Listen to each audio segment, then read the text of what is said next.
Мои приветствия всем! С вами Лена Стройтова, проект «Ключи мастерства». И сегодня я рада видеть вас на разговоре на диване. Мы с вами продолжим говорить о теме, которую давно не поднимали, но которая в свете происходящих изменений становится актуальной. Да, мы сегодня будем говорить с вами про правильный мотив трансформации. Но для начала давайте мы с вами проверим звук. Супер! Периодически отваливающийся рутюб у нас запустился. Соответственно, ВК-видео идет. Соответственно, находящаяся в России аудитория попадет. Ну и на всякий случай напомню, что у нас с вами мультистрим. Соответственно, трансляция в Ютубе, в Запретбуке, в Запретграмме, ну и в тех сетях, которые я только что перечислила. Плюс ссылочки, как у нас мультистрим, да, мультиплееры висят сразу на все источники трансляции на сайте и в центре обучения. Всем пламенный привет! Как вообще настроение? Кто почувствовал облегчение с приходом октября? Мы с вами завершили достаточно серьезный тройной портал 999, который, пиком которого был сентябрь 2025 года. На самом деле много чего поднималось для отпускания завершения на протяжении всего года. Там же был у нас коридор затмений, не сильно простая энергия, равноденствие. И на выходе, по-моему, 7 числа я смотрела, у нас будет полнолуние, которое, в принципе, вот эту всю червоточину зафиналит, поэтому ощущение облегчения уже наверняка у многих есть, хотя последнюю неделю, вот именно на этой неделе, да, очень глубокие трансовые состояния. Когда ходишь в таком измененном состоянии, когда ум работает не так, как обычно, если что-то получается анализировать, то совершенно не с той точки зрения, как это делаете обычно. Поэтому как настроение? Настроение супер, самочувствие подтягиваю, правильный настрой. У нас вообще такие экстремалы все, да?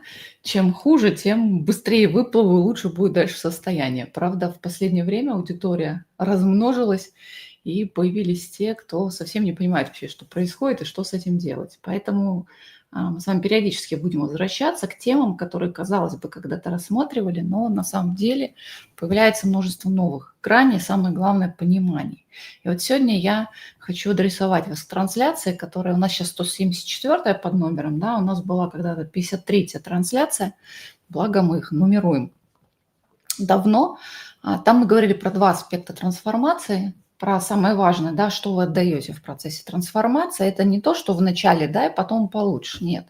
Что процесс трансформации – это обязательно потеря чего-то, что вы добровольно либо вынужденно отдаете, да, для того, чтобы на смену этому старому пришло нечто новое. Это важное понимание, которое почему-то многие все время упускают, а потом вот ниже плинтуса лежат. И второй аспект, который мы тогда рассмотрели, это цель, которая стоит за трансформацией, которую ставите конкретно вы. Вот эти части были разобраны. Но в последнее время я вижу грандиозное непонимание мотива, с которым вы куда-то заходите. Но мотивы, у нас вообще мало кто из людей среднестатистических, да, понимает, что ими движет и какие мотивы они преследуют. Потому что в голове одно, в эмоциях другое, в поступках проявляется третье. Вот эта рассинхронизация, несогласованность сказывается на том, что нет ясности, куда я иду, для чего я иду, да, и мотив, с которым я это делаю. А в теме трансформации мотив имеет приоритетное значение, поэтому сегодняшний мы с вами рассмотрим, получается, третий аспект трансформации, который называется правильный мотив. И в телеграм-канале уже некоторые похихикали, улыбнулись, да, слову правильный, потому что правильно и неправильно, оно исходит с уровня эго, с уровня оценки, там, где мы оцениваем и по невежеству, по незнанию считаем, что есть нечто правильное, есть нечто неправильное. Но вопрос мотива, да, и пусть даже он называется правильно, стоит очень сильно актуально. С чем мы сталкиваемся на курсах? Кстати, раньше такого не было. Вот я говорю, за последние несколько лет произошло кардинальное изменение в том, как люди воспринимают информацию, насколько они открыты, готовы к переменам, насколько они не боятся заходить во что-то новое, связано это в том числе, да, с тем иллюзорным миром, который родился в наших умах, вместо того, чтобы научиться анализировать, синтезировать, да, и перейти видеть ясно, да, ясное мышление иметь, мы как-то вот немножко в другую сторону сдвинулись коллективно. И с этим приходится в последние годы разбираться очень-очень сильно. Но в последние годы, еще раз повторюсь, да, появились люди, которые приходят на курсы. У нас, ну, базовые курсы, они трансформационные. То есть ты их проходишь, предполагается, для себя, а заходят люди с мотивом: вот я сейчас в себе что-то поменяю, и на самом деле это уже благо и правильно. Почему? Потому что есть огромное количество людей, которые ничего в жизни не устраивают, на которые категорически отказываются что-то в ней менять. И ни одного телодвижения к тому, чтобы что-то изменить, не делают. Поэтому если сравнивать вот с этими людьми, которые вообще ничего не делают, а таких в вашем окружении наверняка есть, которые задают вопросы, как сделать то-то, то-то, вы с ними встречаетесь через полгода, ничего не поменялось, вот как все было, так и осталось. У кого такие есть? Поставьте плюсик сейчас. Да? И на фоне этого, даже когда ты заходишь с таким вот эгоическим, я бы сказала, внешним мотивом, да, вот я сейчас себе что-то поменяю, и тогда муж начнет меня ценить и любить. И тогда они поймут, что они потеряли. Кстати, этот мотив очень часто встречается в юности. Кто помнит, через это проходил, вот сейчас я стану красавницей, умницей, спортсменкой, и тогда он поймет, что он потерял, там, расставшись со мной. Кто помнит? Я вот это помню очень хорошо. Это было давным-давно, на заре взросления, но вот это было. Я себя еще такой вот, такие вещи помню, и там вот сидишь, все это выстраиваешь, да? Такой незрелый подход, но он имеет место быть, и он тоже правильный на том этапе. Почему? Потому что он побуждает тебя измениться. И неважно, что это внешнее, да? Ты делаешь это не для себя, а для того, чтобы другие что-то там наконец-то увидели, открыли. Но такой мотив есть. Просто за последние годы как-то сдвинулось. Я вот помню себя такой в юности, а сейчас приходят достаточно зрелые люди с такими же мотивами. В отношениях часто бывает. Да, вот я сейчас вот это, и тогда муж, да, у нас аудитория все-таки побольше, чем 25+. Но вот оно присутствует. Но опять же, на данном этапе развития в качестве побуждающего мотива это тоже будет правильно. Почему? Потому что помогает вырваться из инертного болота, в котором ты жертва, ничем не управляешь. Соответственно, это уже некое движение вперед. Пусть и мотив такой, ну, с нашей точки зрения, да, спустя годы он кажется кривоватым. Но он тоже уместен, согласно данному этапу развития отдельно взятого конкретного человека.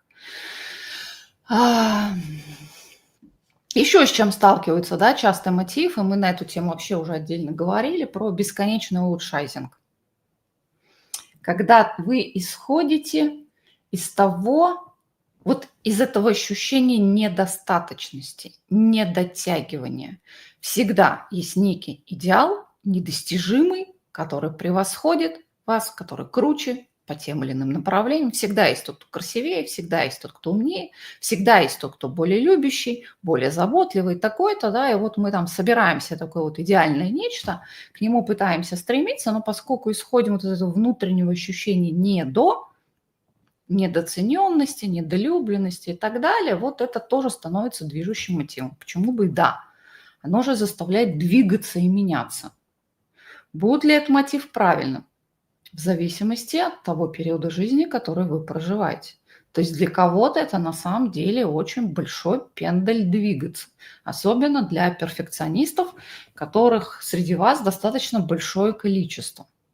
Там на самом деле только нужно фокус приложения. Если в первом случае, да, ну внешне мы это превращаем в внутреннее, здесь мотив внутренний, да, но нужно вот постепенно убирать вот эти все условия, разбираться с этим идеалом, из чего вы вообще собрали его. Да, и что является критериями вот этих параметров, по которым вы вот это все оцениваете и считаете себя недотягивающими. Будет ли этот мотив правильным? С точки зрения того, что ты двигаешься вперед и развиваешься, совершаешь достаточно большой прогресс, конечно же, будет. Я поменялась так, что себя не узнаю, не думала, что могу стать такой. Я надеюсь, вы в хорошем смысле это пишете. На самом деле качели бывают совершенно разные. А на тему того, что не узнаю, ну, вот это наше ощущение беспамятства, да, когда вообще не помнишь ни юности, ни детства, ни каких-то важных вех своей жизни, вообще себя с ними не ассоциируешь. Но вот он связан как раз с этим, что когда проходишь через серьезную трансформацию, ты фактически перемещаешься на другую линию времени, и, соответственно, ваше прошлое больше с вами никак особо не связано. Вы, конечно, памятью, напрягая мозги, да, еще можете про него вспомнить, но на самом деле оно не настолько про вас. Я вообще считаю, что вот те люди, которые... Я могу ошибаться, да, но я вообще считаю, что те люди, которые помнят абсолютно все, это те люди, которые не проходили через глубочайшую вот эту трансформацию личности. Потому что то, что было актуально для времен Советского Союза, тогда, когда жизнь была размеренная, весь путь был выстроен, совершенно несовместимо с тем ускорением, с теми вызовами, с которыми мы сталкиваемся в течение дня регулярно. Если раньше что-то такое, какое-то яркое событие, да, произошло, и про него говорят, не знаю, там месяц в какой-нибудь глубинке, то, извините меня, сейчас на протяжении недели столько ярких событий происходит. Ну, то есть вот количество событий, да, событийность, она усилилась в разы. Плюс усилилась глубина проживания неких опытов, поэтому уже если провалился, то настолько глубоко, да, что как барон Мюнхгаузен приходится себя вытаскивать оттуда. Ну, других вариантов, к сожалению, нету. Сам себя не спасешь, никто тебя не спасет. Хотя многие до сих пор рассчитывают, что появится некто, да, который спасет. Вот я плохо помню прошлое, сильные изменения внутри произошли. Ну, я не знаю, вот если вспомнить прошлый год и то, что происходит в этом году, ну, согласитесь, два совершенно разных человека. Особенно если смотреть на конец прошлого года, там было все понятно, ясно, вот путь, драйв, тра-ля-ля. В этом году такое ощущение вот потерянности у многих присутствует, и сейчас только потихонечку некоторые начинают из этого выбираться. Это не меняет того факта, что если у вас такой огонь жизни горит очень сильно, да, вот есть такое любопытство и тяга жить, то энергетически для вас, в принципе, ничего не поменялось. Энергии завались, и всегда есть куда ее вложить, куда ее направить. Но вот это вот такое общее, да, слишком много иллюзий, заблуждений, особенно за летний период поднялось, что тут еще, я думаю, требуется время для того, чтобы как это все по разным корзиночкам разложить и более-менее упорядочить. Но когда вот мы про все это говорим, мы забываем, что вот на этом путь не заканчивается. Да? То есть мотив трансформируюсь, меняюсь для кого-то другого, чтобы они наконец-то меня увидели, оценили. Трансформируюсь, меняюсь потому, пункт 2, потому что считаю себя недостаточно. Какой будет мотив, когда вы дошли до этого состояния «меня достаточно»? Ну, то есть, когда вы изнутри наполнены, пусть и бывают какие-то провалы, но они бывают вот на протяжении года достаточно редко. Не как раньше, да, через день или там каждую неделю, каждый месяц. Ну, то есть вот ты находишься в более-менее сбалансированном, гармоничном состоянии большую часть времени. И редкие моменты, обычно связанные с какими-то серьезными испытаниями, с которыми ты сталкиваешься, да, вот и заставляют нырнуть ниже. Ну, там, не знаю, заболевание, болезнь близкого, ну, в общем, что-то такое серьезное. Тут какой мотив будет? Ты уже понимаешь, да, что этот бесконечный улучшайзинг ни к чему не ведет. Как думаете, что будет мотивом?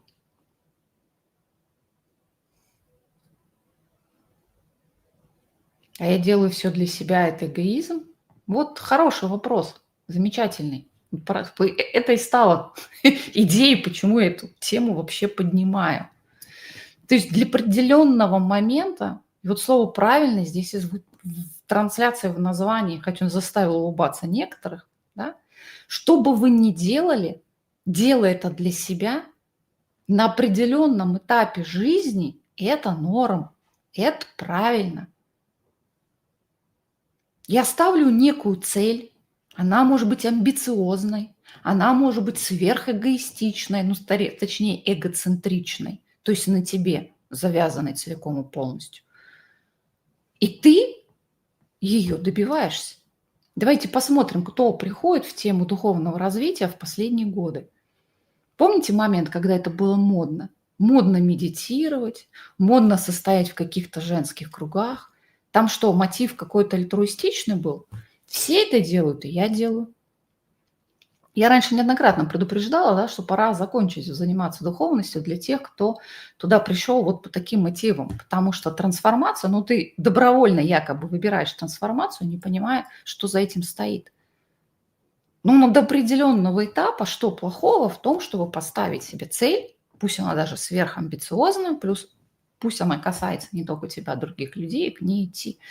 И, соответственно, согласно этой цели ты себя докручиваешь. Не потому что нет, а потому что ты видишь в этом пользу. Ну, не знаю, ты рядовой работник какой-нибудь компании, да, ты хочешь занять там, как он, стать менеджером более высокого звена.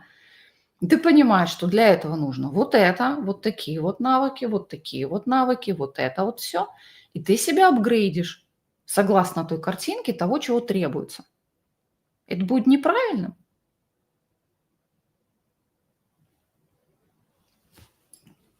Ну, если ты не действуешь во вред другим, да, подстраивая козни, манипулируя и так далее, то вполне нормальная, объективная цель, к которой ты идешь. Она эгоистичная? Да, эгоистичная. Эгоцентричная. Ну и что? Она же тебе помогает двигаться? Помогает. Так живет большинство людей. Вот то, что мы сейчас обсудили, это большинство людей живет в зависимости от 3 этапов жизни, через которые они проходят. Ты либо там, либо там, либо там. Просто из всего, о чем мы с вами говорим, да, выпадает путь конкретно духовного развития. Когда мотивом становится, что такое духовное развитие? Да, это там, где вы вначале устанавливаете контакт с душой, а это называется пробуждение, да, душевное пробуждение. Мы с вами уже вышли, слово духовное не очень сильно подходит. Душевное. Мы не дух пробуждаем, мы отвечаем на голос своей души, который где-то там, якобы как глаз совести, пытается что-то сказать. Вот вы контакт этот установили, окей, дальше что? Дальше нужно соединиться, или как я вот на курсе «Разговор с душой» говорил, да, создать все условия для того, чтобы ваша душа, которая пребывает негде там, в своих медитативных глубочайших состояниях, могла внутри вас разместиться. И ты начинаешь этого хотеть. Вначале потому, что ты видишь в этом пользу и выгоду. А потом, чем плотнее становится этот контакт, там не только плюсы появляются, да, более эмоционально ровное состояние. Почему? Потому что твои эмоции управляются твоим умом уже. А ум управляется не теми кракозябрами, которые в голове крутятся на постоянку, а вот эта бесконечная болтовня, состоящая из комплексов, стереотипов, навязанных программ, убеждений, которые ты никогда не пересматривал. Это вот эта иллюзорная, да, реальность ума. А ум фактически просветляется, осеняется светом души. И ты мыслишь совершенно другими категориями. Да, это требует перестройки грандиозной. Я вам честно скажу, вот на базовых курсах вот это вот изменение мышления – это очень непростой процесс. Потому что привычно смотреть на себя все умеют. И здесь я себя не ценю, здесь я себя критикую, здесь во мне ничего нет хорошего, или наоборот, во мне есть только хорошее, все остальное отрицаю, отвергаю. А вот вобрать в себя все и переподчинить, да, то есть отдать руководство тем высшим аспектам, с которыми ты, в принципе, и контачишь, становясь на путь духовного развития. И вот там тогда мотивом правильным, да, будет приложить максимум усилий для того, чтобы этот контакт ощущался 24/7.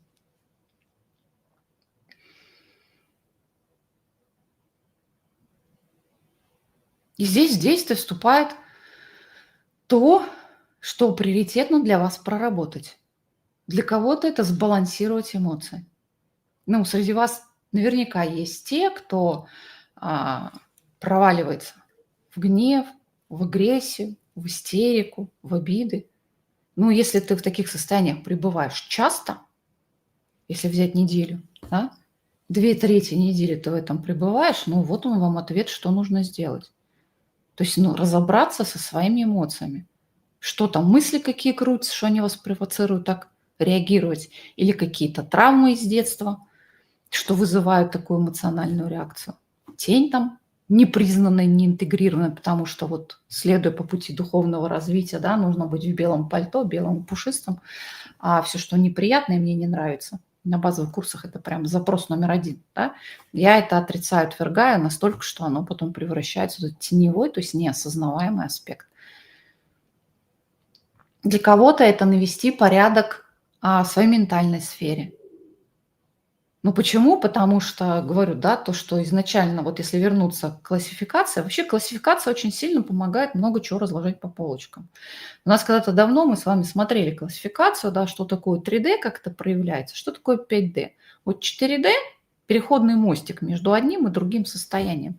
Соответственно, 3D– это дуальность, это противостояние, это бесконечная борьба. А самое главное– это двойственность, которую ты между собой неким образом должен согласовать, причем по всем аспектам и сферам жизни. В первую очередь внутри себя. И у нас эмоции все двойственные. Там, где любовь, там ненависть. Там, где светлое, там и темное и так далее. И вот только когда ты примирил, каким-то образом их соединил, нашел вот этот, то, что их объединяет, почему это единое целое, которое просто показывает разные грани, ты переходишь вот в сферу ментальную. А что помогает это сделать? Анализ, размышление, задавание вопросов, поиск ответов и так далее. Но просто это мостик, да? Когда ты проанализировал, ты видишь, что если я сегодня чувствую вот так-то, то это потому, что вчера или там до этого я сделал вот это.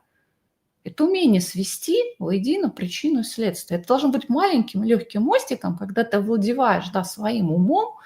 И вообще говорят, что вот наша пятая раса, цель была именно в этом– овладеть возможностями ума своего. И потом туда предполагалось, что добавится всего лишь один элемент. То есть средний образованный, интеллектуальный, начитанный, да, развивающийся человек, он добавляет туда необходимый компонент. Вот эту свою духовную, душевную часть. Ну, душа как минимум, да, и дальше все эти высшие аспекты. И путь становился ясным и понятным. Но поскольку у нас сейчас вот то оно модно, то оно популярно, то все так делают, и я пойду, и никакой системы нету, на выходе вот мы имеем какофонию всего и вся, всевозможные мотивы. Но если уж вы выбрали осознанно, да, путь духовного развития, то мы помогаем сделать так, чтобы душе было комфортно соединиться с вами. Душа пребывает на уровне глубочайших медитативных состояний. Все. Но это те планы бытия. Соответственно, пребывая, когда вы пребываете в других состояниях, контакта нету, дисконнект.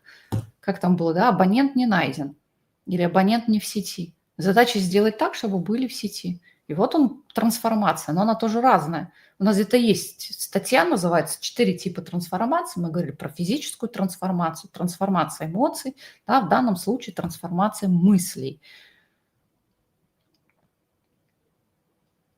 И она крайне важна. У нас обобщение присутствует у многих. Чисто духовная тема, да, взаимоисключение. Если пишут про одно, значит, исключается другое. Это баги в том, как вот мысли соединяются в единое целое. И пока ты эту систему, механику не увидишь, да, вот это вот не распутаешь, соответственно, не прорабатывая даже возможность измениться мышлению своему, ну, мы погрязаем вот этой иллюзорной реальности ума. До сих пор же мало кто идет и задает прямые вопросы, чтобы узнать, что происходит. Проще же додумать, проще же интерпретировать, а у нас мир стал в разы сложнее. У нас нет однозначных понятий. За этим словом стоит вот это. И даже когда мы пытаемся протранслировать некое состояние, да, как я на трансляциях делаю, каждый понимает по-своему. Мне все время любопытно читать, что пишут в комментариях, особенно когда говорят, а вот мы с подругами собрались и обсуждали то, что сказала Алена. У всех совершенно разное мнение, о чем она говорила. Но ведь это в жизни так и есть. Общаясь даже с близкой подругой или с мужем, нет никакой гарантии, что, называя одни и те же слова, вы говорите об одном и том же. У нас у всех разный опыт, у нас у всех разные травмы, у нас у всех разные взгляды. Самое главное, да, разные интерпретации.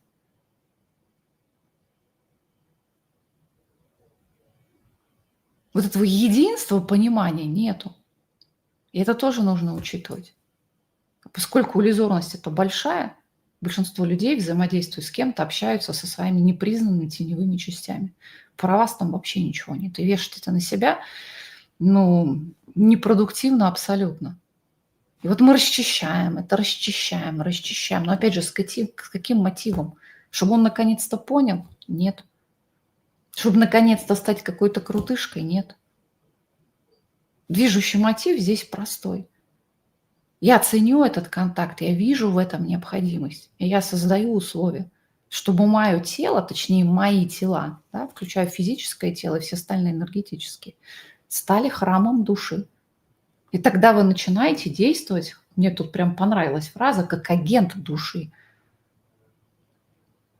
И ваши эмоции осенены душой, ваши мысли осенены вашей душой, ваши действия осенены вашей душой. К сожалению, на этом моменте, да, вот это вот эгоизм пропадает. Делаю все для себя. Это то самое открытие сердца, которое невозможно, если вы не пронизаны групповым сознанием. Причем групповое сознание – это примитивно, когда, вы не знаю, там владелец компании, у него много людей, это будет групповое сознание. Если у вас есть бизнес, да, и там в подчинении, учитель в школе, там тоже групповое, потому что ты не мыслишь себя как отдельную единицу, ты все время вот соединяешься. Нам соцсети очень сильно в этом плане помогли. У меня тут откровение было недавно. Я говорю, так получается, все вот эти видео, я, например, видео не умела записывать, да, вот как раз запретграмм очень сильно помог, когда у нас было бесконечное количество сторис, я научилась снимать. И что бы ты ни делал, доставая камеру, ты все время ведешь внутренний диалог, даже если вот я их продолжаю эти видео снимать, я их просто никуда не выкладываю. Но у нас в Телеграм-канале одна единственная сторис, которая мне ни о чем не скажет. Мне нужно штук 20 обычно. Я их просто не выкладываю, но я точно так же бесконечно веду диалог. Хотя, казалось бы, да, вы про это не знаете. Только если раньше ты сам с собой говорил, то теперь ты просто разговариваешь с огромным количеством. Поэтому у кого есть каналы всякие разные, группы в соцсетях, вот поздравляю, это и есть проявление того самого группового сознания. Оно может быть травмированным, да, когда слишком много обид, горечи, разочарования в сердце, но все равно без этого никак. Ты перестаешь мыслить в интересах конкретно себя одного. У кого-то семья большая, да, и ты мыслишь интересами семьи. Ну, то есть тоже есть какие-то закономерности. У кого-то родственников дофига и больше. И вы мыслите этими категориями. Кто-то должность такую занимает, да, что у него в подчинении или вот, не знаю, там, на его попечении большое количество людей. Вы перестаете, да, думать исключительно про себя. Вот оно, расширение идет. Ты в фокусе внимания держишь больше людей, чем ты один сам. Можно ли в этих условиях действовать исключительно только ради себя? Пусть даже любимого, скорее всего, нет. Но как только вот это, да, проникновение души становится, когда оно проникает на все уровни, воздействует на физическое тело, на эмоциональное тело, на ментальное тело. Вот как только она берет бразды правления, это называется, да, интегрированная личность. Это уже не та эго-личность, которая управляется личными хотелками. Но опять же, все закономерно на том этапе развития, на котором ты находишься. То, что хорошо мне, может быть, оказаться нехорошо другому. Ему слишком далеко или, наоборот, слишком низко до этого. А у души есть высший план, высший замысел. И она следует этому высшему. Ты начинаешь следовать. А что такое высшее? Когда ты выходишь за рамки. Что у нас тут было? Семья, родственники, ну, может быть, члены общины, там, не знаю, какого-нибудь кооперативчика, да? Ты начинаешь мыслить более глобально. Ага, а что же происходит в мире? А как сочетаются разные интересы и так далее? Но в какой-то момент ты... Это ж про душу, а она там, да?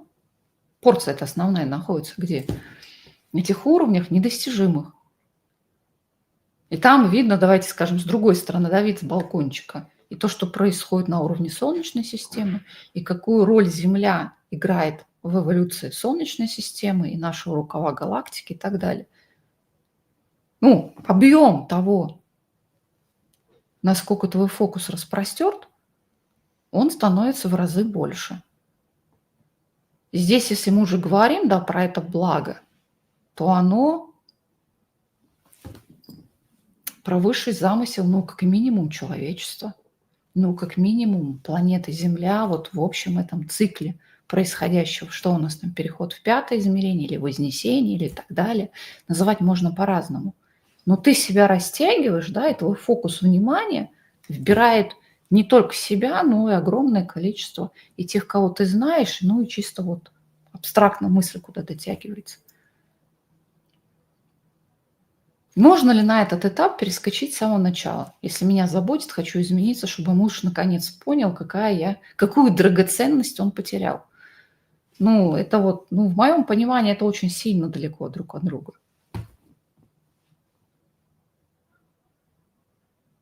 Но если ты понимаешь, на каком этапе жизни ты находишься, или обычно, как мы делаем, да, ретроспективно смотрим назад и понимаем, о, а вот здесь вот я вот это проходил, о, а вот здесь я вот это проходила. Ты видишь вот это изменение мотивации, которое вами двигает. И на каждом этапе будет свой правильный мотив. Почему? Потому что он помогает вам двигаться, он помогает вам меняться, он позволяет вам вылезти из того болотца, пусть даже комфортного, в котором вы могли находиться.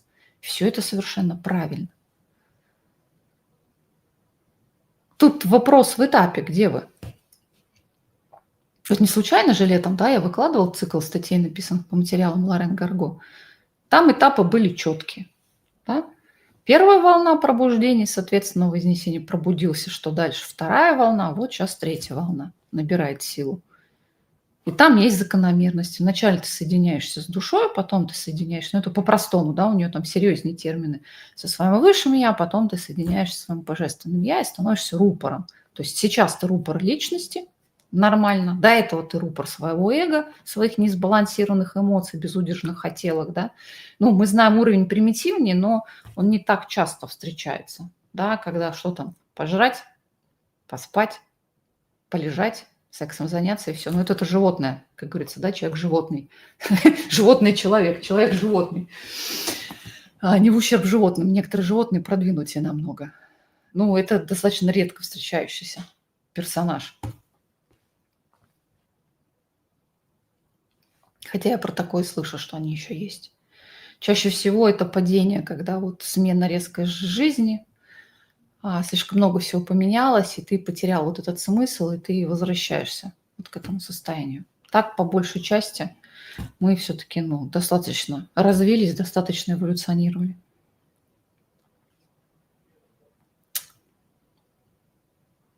Поэтому на любом этапе жизни, да, любой мотив правильный. Но нужно четко понимать, на каком этапе вы сейчас находитесь.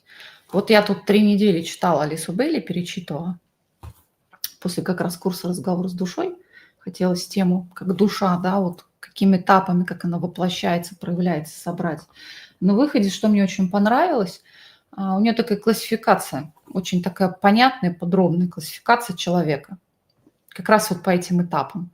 У нее там она пятеричная, то есть из 5 частей состоит. Есть человек неразвитый, ну вот этот человек животное, да, у которого удовлетворение физических потребностей. А что у нас физическое? Пожрать, поспать, заняться сексом. Все. Это первая часть. Человек неразвитый, так и называется. Ну, причем не неразвитого сознания, а просто неразвитый. Он от животного не сильно далеко ушел.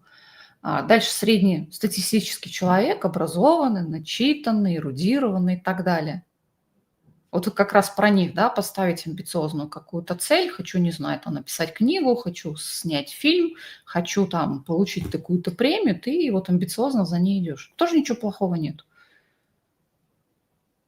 Потом у нее следующий, да, тип – это стремящийся. Тут возникает вопрос, стремящийся к чему? У нас это, по сути, называется человек, вставший на путь духовного развития. Ну, то бишь пробудившийся, вставший на путь духовного развития, стремящийся. Но нужно понимать, да, что между одним и вот этим стремящимся человеком, вставшим на путь, его мотивация обязана поменяться. Но она не может не поменяться. При условии, что ты это выбрал сам. Поэтому говорю, я вот против такого, да, бессознательного хождения, потому что это модно, потому что этот инструмент используют все, потому что там кто-то сказал. Осознанный подход, он помогает видеть мотив и цель, куда ты идешь. иначе вот оно как-то теряется. И только потом у нее появляется стадия ученик. А ученик – это кто? Того, кто взял учитель в обучение. Чаще всего с тонкого плата. Ты согласна? Ты тоже пришла, тоже ученик. Вот все время, да, я интересовалась, как это было простроено. Вспомните фразу расхожую на тему того, что когда ученик готов, приходит учитель. Но ведь раньше, если почитать, как это было, да, во-первых, эти школы все были тайные, неважно, это где-то монастырь, там каких-то восточных единоборств или еще что-то, это вот информация есть. Когда приходила, если тебя принимали, в первое время ты был такой подавака. Твоя задача была вот, ну, типа что-то обслуги с учителем. Итог, если ты заслужил, а на самом деле, если ты начал соответствовать определенным условиям, тебя начинали учить. И эта стадия длилась у некоторых, ну, многие года. И потом появились, да, разговор с учителем, посидеть в присутствии учителя. Это уже ученик. Почему? Потому что ты твердо, во-первых, интегрировал вот это свое физическое, эмоциональное, ментальное, стал интегрированной личностью. И самое главное, у тебя вот потерялся этот эголичностный компонент. Но заметьте, неразвитый, среднеобразованный, стремящийся ученик. Представляете, сколько этапов? Я сегодня в телеграм-канале встретила комментарий. Я там говорю, может быть, пора переключиться с себя любимых на всеобщее благо. И там такая фраза хитрая была на тему того, жертвовать собой ради других, я уже лучше вот для себя любимого, не в ущерб себе. Ну еще раз, вот эти все иерархичные структуры, они помогают увидеть, ну вот где ты на этом этапе находишься. Не для того, чтобы сказать, что ты до чего-то там не дотягиваешь, или тебе еще, опять же, да, вот с позиции не дошел, не доработал и так далее. Ну просто когда ты доходишь до этого уровня, там, где ты являешься агентом своей души во всем, что ты делаешь, во всем, что ты думаешь, во всех эмоциях, которые ты испытываешь, эта часть уже все, она сбалансирована. Там при всем желании не может быть жертвенности для других, потому что внутри пусто, и ты считаешь себя недотягивающей. Мы, когда тему спасательства с вами разбирали, был какой-то период, такое мощное обострение, там спасательство. Ты спасаешь других, при этом не имея это сам. Ради чего? Мотив там какой? Ну, хоть как-то доказать, что я чего-то стою, потому что я себя считаю полным нулем. Я все время была в шоке. Эта ситуация, там история была такая. Женщина, ну, среднего возраста, явно моложе, чем я сейчас, работала на 4 работах для того, чтобы помогать, спонсировать молодых мужчин. Не ради секса. Но они ж такие бедные, несчастные. На 4. А этот лоб сидит и ни хрена не делает. Только побирается, просит. Я когда вникла, ситуация была такая, да, молодой человек написал, что ему подарили ноутбук. По тем временам, это сейчас-то, в принципе, не дешево. Тогда, это сколько-то, 20 лет назад, это было прям экстремально. Я говорю, с какой стати? И там-то и выяснилась история. Я была в шоке. В шоке от того, что, оказывается, можно принять. Она на основной работе, на 3 подработках, для того, чтобы подарить постороннему человеку, который нуждается, игрушечку. Я была в шоке, потому что, ну, если тебе нужен компьютер, да, ты приложишь усилия для того, чтобы заработать деньги, чтобы его купить. Нет, если оказалось, есть совершенно другой способ. Ну вот у меня в голове это отпечаталось, да, вот такое вот спасательство, ну там мотив какой. Моя жизнь ничего не стоит, я сама ничего не стою. И я пытаюсь это компенсировать, помогая в огромном количестве других людей. Но это же начальная стадия. Как можно вот переворачивать с одного на другое, это и путать одно и другое? Никак. А у нас в голове как-то это путается. Ну, а дальше там у нее последний этап, это посвященный, когда ты овладеваешь определенными уровнями мастерства. Ну, классификация может быть не сильно сейчас нам подходящая в современных реальных условиях, но, по крайней мере, она отражает, да, вот что это длинный путь. И не обязательно все проходить в течение одной жизни. Вы от меня неоднократно слышали фразу, да, что многое из того, что я делаю, это не результат того роста и трансформации в этой жизни, но просто были какие задатки. Это опыт души на самом деле. Ну, если ты в какой-то, вот уже на протяжении, там, не знаю, столетий научился работать со своими эмоциями, то ты рождаешься, у тебя этот вопрос не стоит. Да, ты оснащаешь себя, вот эту ментальную сферу, разбираешься с ней. Поэтому, да, кто-то бьется в истериках, кто-то вообще неконтролируемую ярость впадает, читает книги про эмоциональный интеллект, коих в последнее время появилось много. А ты рядом стоишь и не понимаешь, как можно вот так вот взорваться и так уйти в эмоции. Ну, потому что и дело не в вас, не в ваших результатах работы. Просто что-то, с чем-то вы уже пришли, и оно в вас по умолчанию прописано. А кто-то только начинает. Или, не знаю, там финальная часть, да, и дальше двигается дальше. Это жизнь как такая интеграция, собрать вот весь накопленный опыт, обуздание своих эмоций и двинуться дальше. Но это очень сильно, опять же, расширяет кругозор, перспективу и помогает взаимодействовать с другими людьми, исходя из того этапа, на котором он находится. А у нас как-то мы все вот до сих пор, судя по комментариям огромному количеству, прикладываем все к себе и судим всех по себе. Ну, не пойдет. Там градация в разы больше. Это мы не трогаем, да, тему личного опыта, личных травм и так далее, социального статуса. Там вариаций на самом деле в разы больше. Ну, простить просто. Жизнь в разы многообразнее.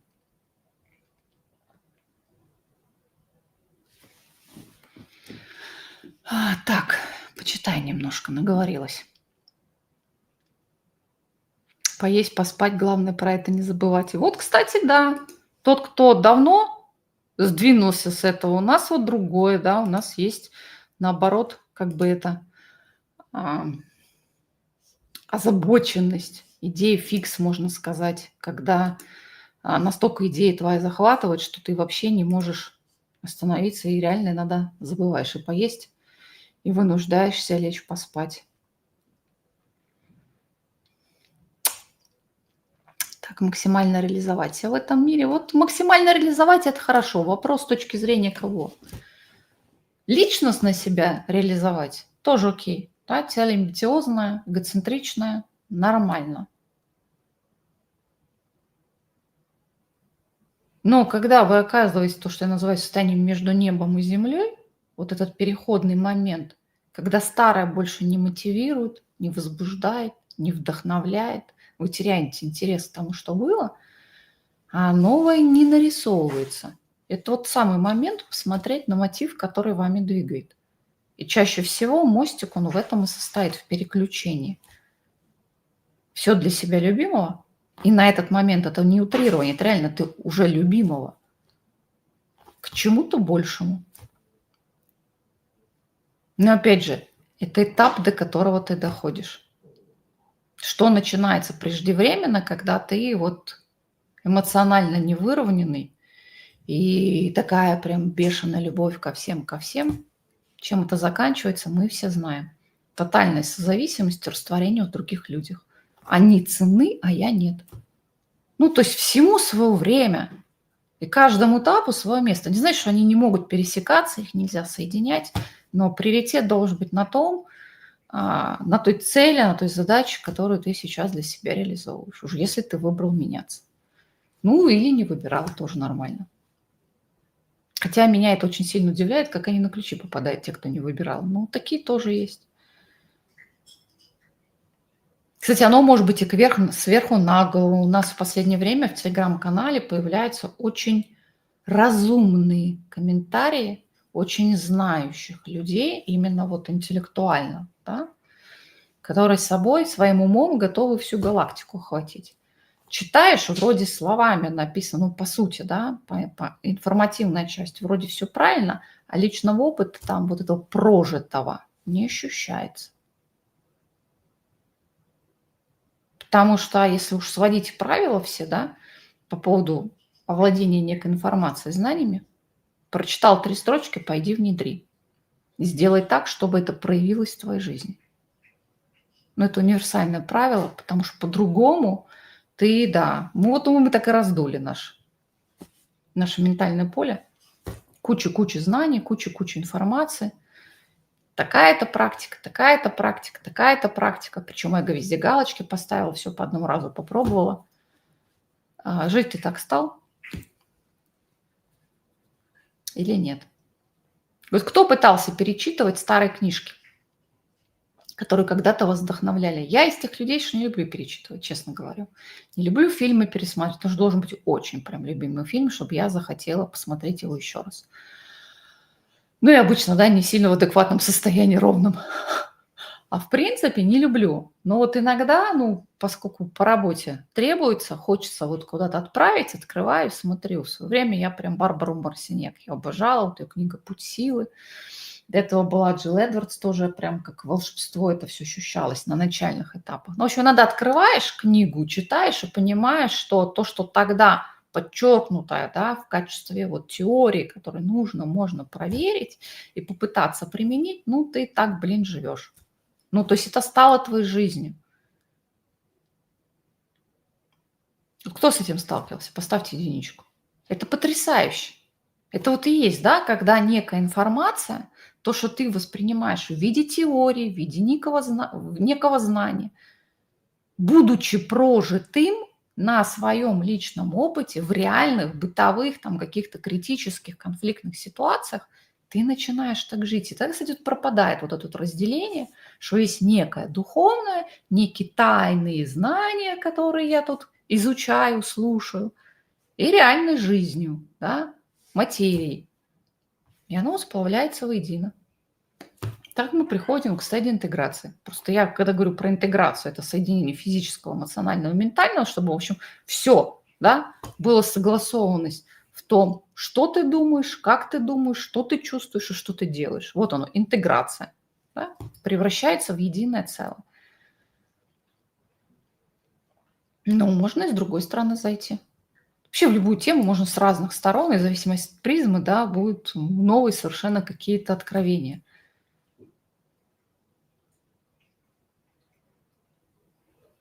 Вот про трансформацию поговорили, так чувствую, следующий цикл надо будет про интеграцию, потому что с лета вот то недоумение, которое оценить свой опыт, вернее, увидеть, собрать все жемчужины мудрости, понять свой вклад. Кстати, вот да, почему многие не понимают, вот когда летний цикл писали, многие зависли, да, какой мой вклад в эволюцию человечества. Первая, вторая волна. Ты 10-20 лет в теме, кто-то больше, да, какой мой вклад. А он есть у каждого. Почему не знаешь? Потому что вот не смотришь, да, шире. Какие грандиозные изменения произошли. Кроме вот этой иллюзорности ума, да, огромное количество изменений произошло за это время. С человечеством в целом. У кого-то, правда, сильно-сильно искривленное. Так.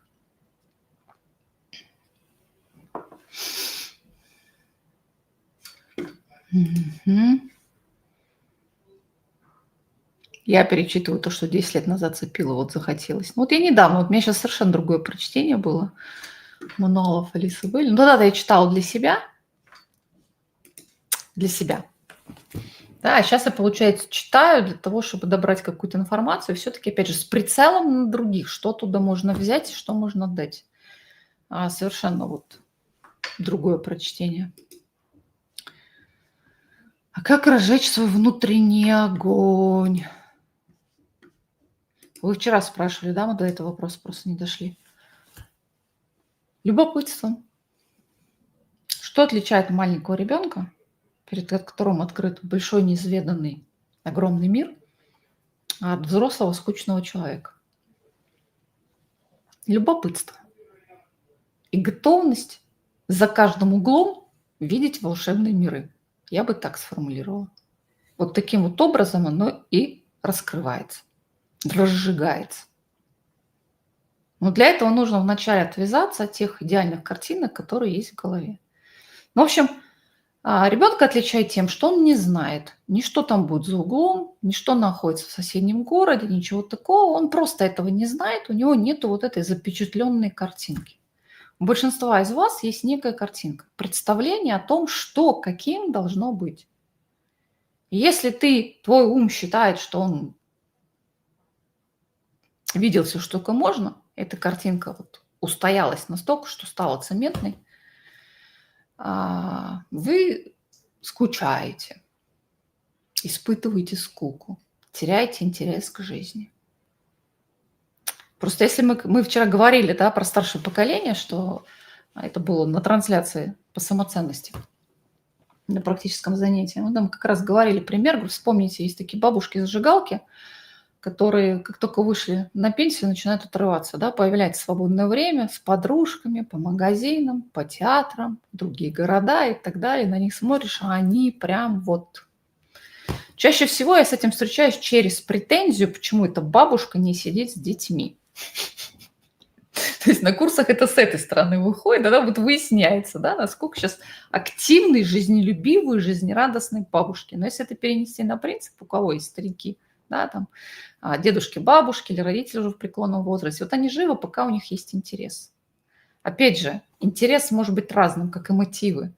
Для них он может быть очень прям таким бытовым, но пока он есть, вот у меня все время папа решил накопить на машину с пенсии для того, чтобы брат, когда он умрет, да, у него была машина. Мне сам мотив для меня, да, противоестествен. Пенсионер копит на машину половозрелому мужчине. Но я не стала вмешиваться, наоборот, поддержала это все. Почему? Потому что процесс этот долгий, да, с пенсии собрать на новую машину. Ну, то есть было понятно, что если такой интерес в жизни есть, то года 3-4 он однозначно еще проживет. Есть ради чего. Вот это вот ради чего. У кого-то это внуки, у кого-то это огород, у кого-то, чтобы там еще что-то, неважно, какой мотив. Просто для них важно, что он вообще есть. А мы его пробуждаем любопытством, готовностью вот увидеть нечто новое во всем. Вот вы из дома выходите, вы видите, какие изменения происходят вокруг. Насколько поменялась атмосфера, насколько другие облака по небу летят, насколько иначе как-то деревья себя ощущают, и какие-то от них ловишь волны и так далее. Для этого же вот люди, ну, мне просто люди далеки, вот эти города все эти, да, но при этом живая природа есть везде, и она очень такие большие изменения транслирует.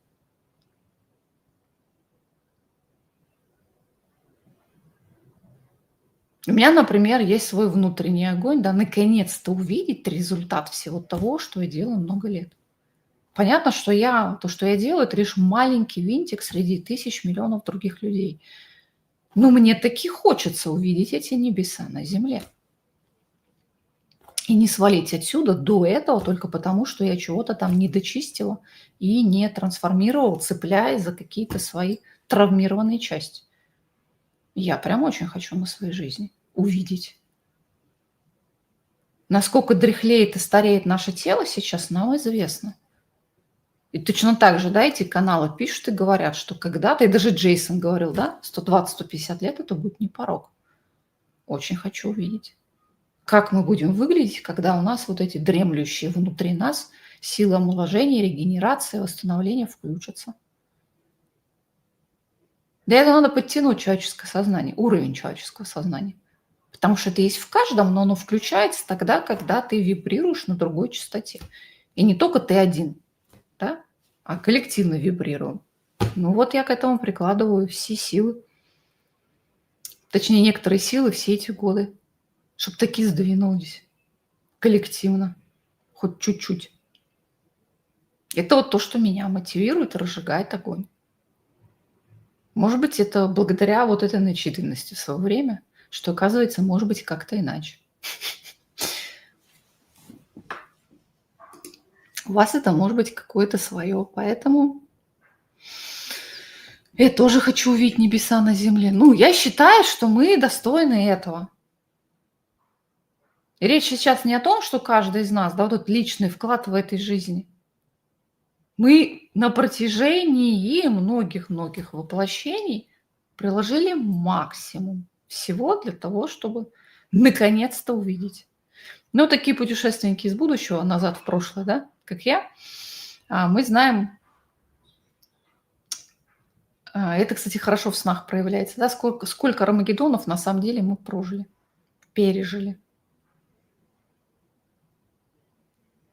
У Джейсона там 4-я или 5-я Земля была, а у разных других по-другому. Ну, в общем, этих экспериментов, и когда не сложилось, и даже вот если Лорен почитать, да, когда она говорит, с таких-то времен никогда этого не было. Там тысячелетия, а не всего лишь 2000 лет, которые нам известны со времен. Тысячелетия не было. А тут вдруг нарисовалась возможность. Вот для меня ничего другого не надо. Вот это же круто! Тут бы как бы собственным нетерпением совладать и понять, что это процесс, который медленно-медленно разворачивается, и частью которого неотъемлемой ты являешься. То есть оно не само по себе. Расчистил завал, вытащил убеждения, здесь эмоцию пережил, отпустил, не запер внутри себя. Все это вот в копилочку общего вклада вносит.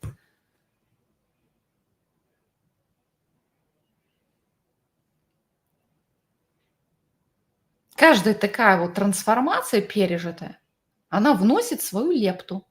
Странно, что другие могут этого не видеть. Но это почему нет? Что ж ты зациклен на себе. Поэтому, говорю, там невозможно, да, вот не расширить вот это групповое, да, на группу растянуть. Ты проработал эту травму, ты проработал эту травму, ты проработал эту травму, вот этот еще проработал эту травму. На выходе в этой травме больше нет смысла. Человечество извлекло урок в целом. Ни у детей больше этого не будет, ни у тебя больше нет, ни везде. Все. Ну, в этом опыте нету смысла.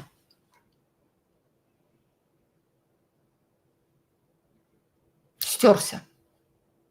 Ну, не потому, что кто-то, да, волшебной палочкой махнул, а потому что пахали, как проклятые, извините за выражение, выкорчевывая это из себя.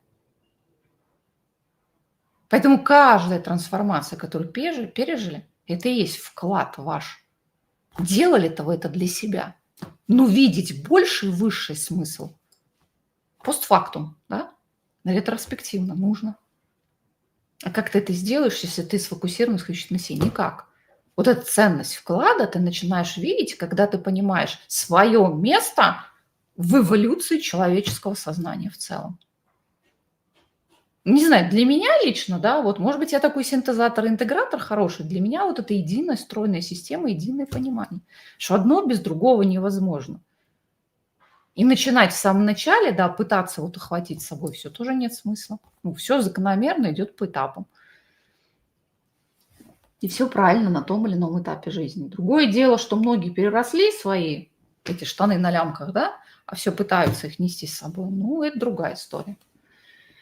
Там, по идее, наставники душа должны стучать во все, набаты бить, чтобы точно мимо не прошли и все это увидели. А я уволилась 27-го, сейчас думаю, может попроситься обратно. А я правильно понимаю, что назад пути нет, если произошло завершение? А тут вопрос, это был ваш выбор, мотив-то какой? Мы сегодня не случайно говорим. Хоть мы говорим про мотив трансформации, ну, приложите к мотиву какому?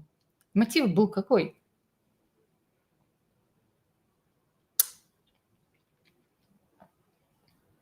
Знаете, когда вот... Ой, как это называется-то? Ну, вот у нас есть 3 сигнала вселенной, как я их называю. Когда первый раз просквозило мимо ушей, второй раз начинаешь задумываться, в третий раз уже так хорошо тебя встряхивает для того, чтобы точно увидел. Вот бывают непреодолимые обстоятельства. Ты вроде как и хотел остаться на работе, а тебя туда выпирают. Причем неожиданно и достаточно жесткой форме, чтобы точно не вернулся. Да? В данном случае не вселенная, а душа подстраивает такие обстоятельства, тебе там не место. Забудь, простись. Это одна история. Туда возврата нету, ну, потому что все. Другое дело, если это вы сделали добровольно. Значит, нужно разобраться со своим мотивом. Понять его. Понадеялась, что где-то там что-то было не вмоготу вот так вот осточертело или еще что-то. Тут уже, ну вот от ваших ответов зависит, не от меня. Так.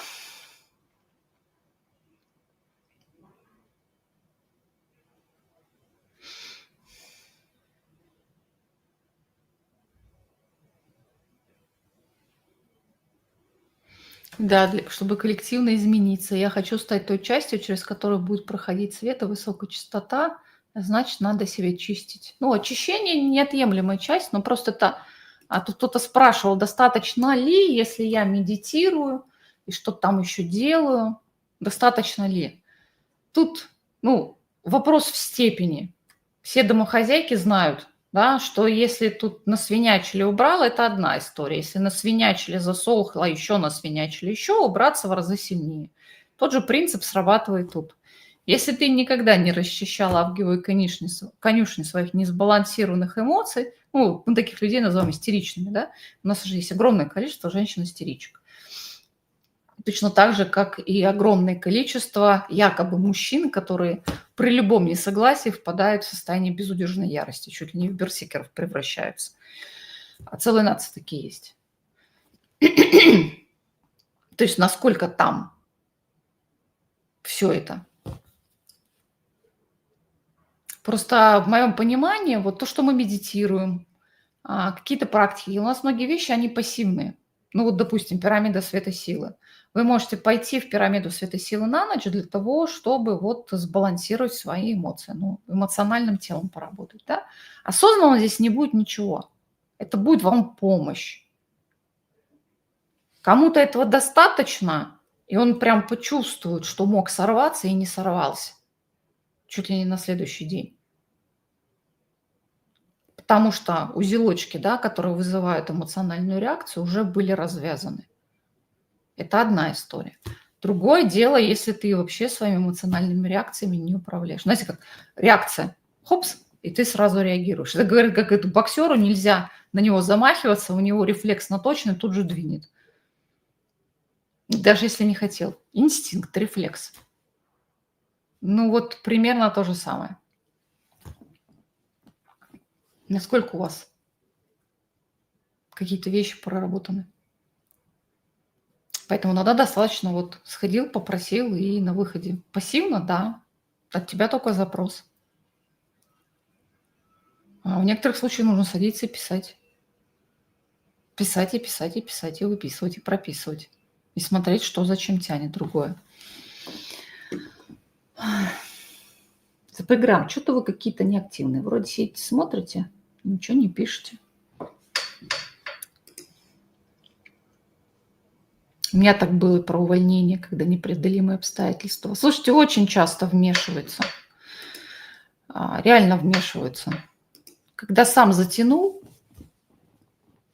просто в жизни обычного человека, ну вот этого, как там было, неразвитая, среднестатистический, душа просто, ну, несовместимость, да, то, чем ты живешь, и то, что интересно, давайте скажем так, вашей душе, огромное это безразмерному существу света, несовместимы никак, и она никакого участия не принимает.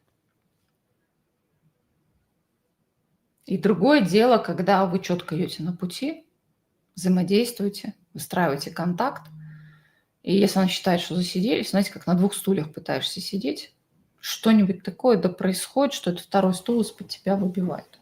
Но это потому, что слишком цеплялся, слишком не уверен был, да, или вот это правильно искал, гарантию. Да, правильность – это про гарантию. И построение чисто дуального нашего вот этого мышления, когда ты исходишь из двух вариантов. Если есть два варианта, значит, один плохой или хороший, правильный или неправильный и так далее. Как только ты до троих расширил картинку, правильный, неправильный, еще какой-то, а какой?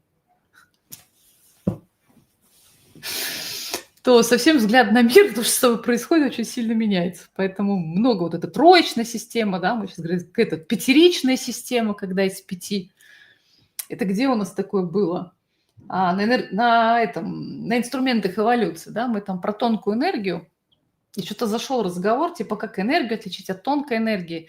Я ходила, я как раз Алису Белли читала, я у нее вытащила. Я говорю, вы знаете, что этих энергий вообще 7? Семерично, да, 7. Поэтому существует 7 чакр, потому что каждая из них проводит разный уровень. Ну, есть же энергия эмоций, есть. Мы ее очень хорошо считываем, да, агрессию человека. Он молчит и ничего не говорит, а ты уже внутри тебя все трясется. Энергия мысли имеется, физическая энергия жизни, она же прана, и энергия души, энергия духа. Вот на выходе получается 7 штук. Они у тебя либо изнутри идут, и точно так же заходят снаружи в тебя. Например, коллективное поле, когда в стране идет траур или какая-то трагедия произошла, попробуй-ка ты удержаться от этих эмоций. Даже если ты не знаешь, многих людей начинает трясти. То есть коллективное поле эмоциональное есть.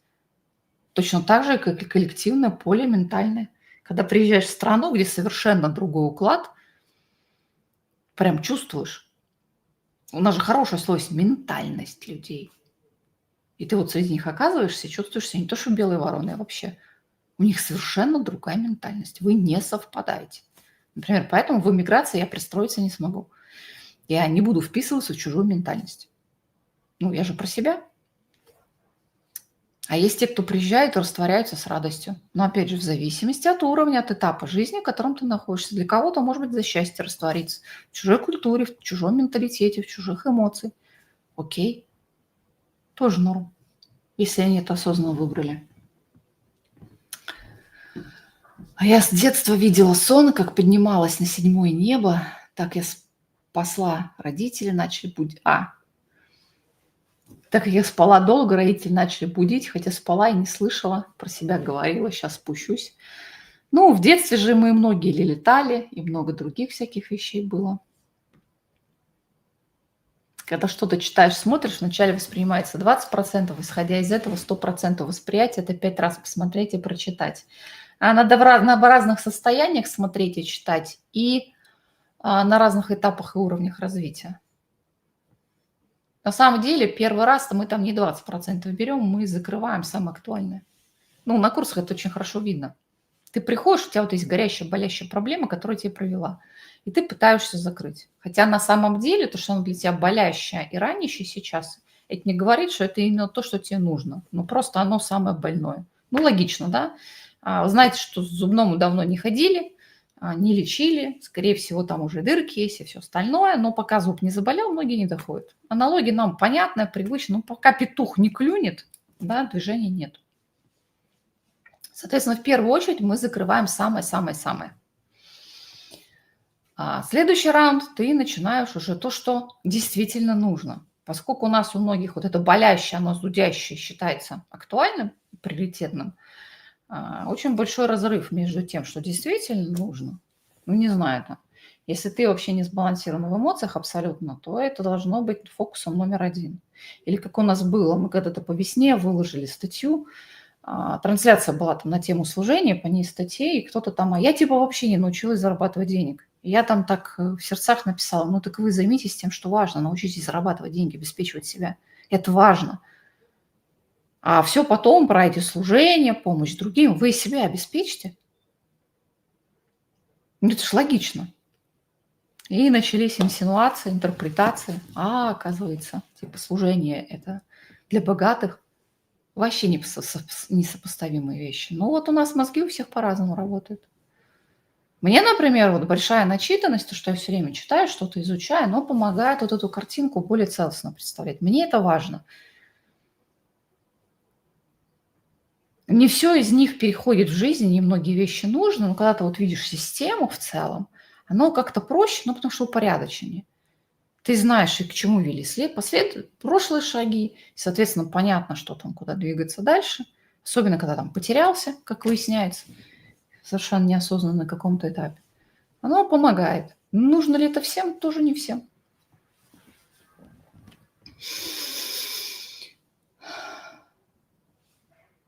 А я второй год во Вьетнаме, на острове, счастлива, ментально сильно отличается, но дружелюбность и счастье царит на острове, в отличие от крупных городов. Я молчу о крупных городах других стран. Вот обратите внимание, кстати, хороший пример. Это вот эмоциональность. Вот эти вот страны, ну, типа как и Бали, все остальные, ты там эмоционально уравновешен. Там нет ментальности. Не случайно говорят, да, есть путь развития Востока, есть путь развития Запада. Западный путь – это вот ментальный, с анализом, скоростью принятия решений и так далее. И ритм жизни другой, соответственно, навыки, которые тебе требуются для того, чтобы там преуспеть, другие. И совсем другое там. И одно не исключает другое. Соответственно, тот, кто интеллектуально развит, ему нужно научиться чувствовать. И, соответственно, соединить все это для того, чтобы ощущать и проживать вибрационное состояние. То есть одно без другого никак. Те, кто вот на уровне чувствования живет, им все равно нужно научиться думать и размышлять, чтобы видеть целое. Опять же, при условии, что вы знаете, куда вы идете, и вам это требуется. Кстати, очень большой вызов. Многие, кто вот возвращаются потом, очень сложно встраиваются. И на самом деле вот эта вот накопленная благодушие, благорасположенность приходится в реальных условиях применять. И там вот очень большой вызов. Школа мастерства такая, скажем, серьезная.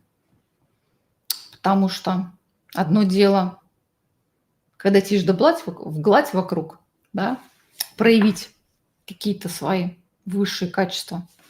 А с другой стороны, когда под тобой пол трясется, когда сверху что-то летает и так далее, это совсем другая история. Или когда нужно спешно собираться на работу, к 7 утра по пробкам где-то там быть, это прям совсем разное. А я ваши эфиры, Светланы, пересматриваю по несколько раз, и каждый раз новый открывается. Ну вот первый раз мы с вами берем план информативный. Вот я сегодня вроде как много сказала, на самом деле много сказала, да? Потом буду рада, если напишите, что стало самым ценным из того, что было сказано. Но ведь на самом деле, чтобы я не говорила, это вот, ну, для ума, конечно, хорошо, да, но состояние. Для меня первично состояние. Я, например, иногда себя заставляю ходить, когда я знаю, ну, знаете, есть такие уникальные специалисты, допустим, юристы или там по налоговикам, еще чего-то такое. И эта информация есть только у них, но мне вот некомфортно. Не то, что у них внутри находится, да, не какое-то такое вот позиционирование себя там, ну, когда быть или казаться из этой серии. Редкий-редкий случай, когда вот реально уникальный специалист, и я приходится смотреть, потому что больше ты этого нигде не возьмешь.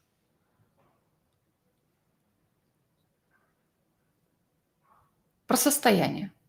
Но опять же, есть огромное количество людей, у меня, например, дочка и муж, они так делают, когда они смотрят, ставят любое видео, ускорение там в 2-3 раза.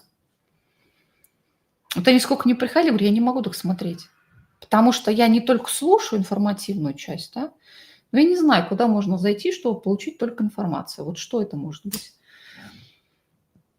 Даже вот я историю, когда историю или там про религию изучаю всякие штуки, опять же, для складывания более целостной картинки, даже там я не могу ускоренно включить. Почему? Ну, там по-другому, ты там размышляешь, соотносишь то, что тебе известно, с какими-то новыми. Ну, в общем, все равно быстро не получается. Самое главное, что на этом быстро ты не получаешь состояние.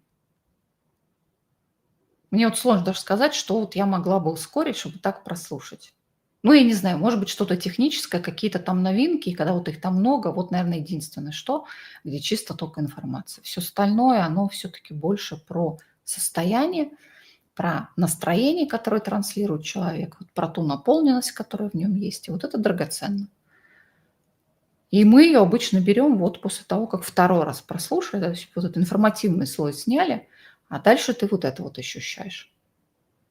Хотя иногда бывает другой эффект, у кого такое было, слушайте, и вдруг растворяетесь, да, вот этого состояния накрывает. У меня у самой такое было, и часто в комментариях есть такое, слушали, но на медитациях, понятно, уснули, да. Ну, то есть ты входишь в определенное состояние, мозг в этот момент отключается, он ничего уже, он вроде как и слышит, но где-то там фоном, и никакие выводы уже все. Ну, вот говорил, не говорил, и тогда идешь второй раз слушаешь, чтобы хотя бы узнать, что, о чем там говорилась речь. Для меня вообще, на самом деле, это очень такой серьезный знак того, насколько человек передал поток, который через него в этот момент проходит. Это потрясающе. Есть люди, например, к которым можно прийти погреться. Или как Светлане Добровольской, да, если вам не хватает вот это ощущение материнской любви, вот можно к ней на эфир сходить. Именно материнская, у нее вот этот материнский аспект очень проявлен. И даже если там она изредка кого-то отругает, это с такой, знаете, с материнской такой любовью, мудростью. У меня редко, но бывают такие нахлыновые, да, мама у меня уже много лет нету. Я обычно, когда к ней приезжаю, вот прям в первую очередь, да, вот это в заботу окунаюсь какую-то. Взрослая самодостаточная женщина, она тут настолько прям тебя вот этим обволакивает. Ну и на трансляциях то же самое ловлю. А есть иногда такое прям тепло. Я помню тогда, наверное, 22-й год это был. Я случайно тогда еще за предграмме попала, пока мы оттуда все не ушли, попала на трансляцию Татьяны Мужицкой. Я просто сидела там, она ничего такого особо не говорила, но я там вот прям почувствовала, что согрелась. Ну вот мне не физически, но было холодно, да, от всего того, что происходит. И я пока сидела, я туда вышла, поняла, что вот внутри мне стало теплее. Это очень драгоценно. Особенно, когда вы сами работаете с людьми, да, понятно, что в любом состоянии мы вот эту вертикаль переключаемся и даем, но да, нам хочется, чтобы просто вот по головке погладили, утешили. И возможность, я называю, побыть маленькой девочкой тоже иногда нужна. Я в такие моменты прихожу к мужу и говорю, маленькая девочка вернулась, и говорю, просто залезай на колени и сижу. Мне даже не надо ничего говорить. Мне наоборот, даже в этот момент не надо ничего говорить. Мне надо просто вот побыть, вот разрешить себе побыть вот этой маленькой девочкой, которая в свое время к папе приходила и залезала, там коленку сбила, да, пришла, залезла на этот. Чисто символически, но иногда надо.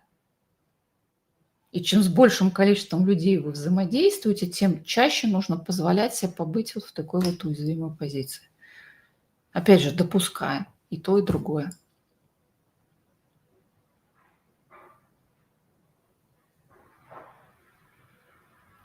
Светлана Владимировна, попробуйте. Не буду. Я не аудиочеловек совсем. Если есть текст, я предпочитаю читать, а не смотреть видео или слушать. И аудио – это вообще не моя форма. Когда вот это ускоренное. Меня Марис все время слушает, я периодически прислушиваюсь. Он когда приходит, показывает, говорю, нормальную скорость ставь. Есть какие-то вещи, от которых отходить не хочется. Так, ну что, слушайте, уже, оказывается, больше часа прошло. Ну, я надеюсь, было полезно, тепло, по крайней мере, не жестко от того, что я сегодня говорила. Поэтому просуммирую немножко, да, на разных этапах жизни бывают разные мотивы, которые на тот момент будут правильными. Правильны конкретно для того этапа, на котором вы находитесь. Но понимать этап, где вы сегодня, крайне важно. Почему? Потому что когда вы видите, что это вот некая структура, когда ты переходишь с одной ступеньки лестницы на другую, просто понятно, куда двигаться дальше. И в какой-то момент все равно придете от того, что все для себя, да, оно становится во благо других, не потому что ты собой жертвуешь, а потому что это закономерный итог интеграции уже со своей душой. А она обладает высшей перспективой, вот этой вот божественной волей и так далее. Ну, то есть это один из этапов, мимо которого ты не пройдешь. И когда вот пытаются зависнуть, да, на этапе все мне, и так десятилетия, тогда вот начинаются такие вот пендали серьезные для того, чтобы обратили внимание, что немножечко там подзависли. Все, дорогие мои, я на сегодня с вами попрощаюсь. Напомню, что у нас групповая медитация будет 10 октября в этом месяце. Мы с вами будем говорить про новое начало. Кто у нас, по-моему, только в телеграм-канале я выкладываю. И кто у нас в центре обучения есть. В общем, прогноз Лорен вернее, не прогноз, у нее отчет на октябрь, у нее очень хорошо сказано, да, в чем смысл вот этой единички, что мы начинаем с вами считывать энергии того, что грядет вот начиная с Нового года, а тут у нас еще и большой цикл. Поэтому, кому интересно, заходите в телеграм-канал «Ключи мастерства», там последние посты были про это. Ну и в центре обучения, кто у нас клиент, курсы проходит, там тоже я выкладываю в ленте. Вот, и, соответственно, 10 октября мы с вами празднуем. Ну, а для тех, кого до сих пор потряхивает, 7, по-моему, я смотрела, октября у нас полнолуние, то есть это финальная точка вот этой червоточины, того коридора затмений, через который мы прошли. По идее, после этого должно отпустить. Но опять же, если вы его прошли качественно, то есть не только что-то увидели, возмутились, да, как же так, а все-таки какие-то осознания реализовали в жизни, должно стать легче. Жду от вас обратную связь, что было ценно, полезно услышать. И до встречи уже, получается, на следующей неделе. Ну и по традиции, кто смотрит запись, с вас в обязательном порядке хотя бы один комментарий. А то не попросишь, не пишите. Поэтому you are welcome. Ждем. Ну и до встречи. Всем классного, гармоничного и, наверное, спокойного, уравновешенного октября.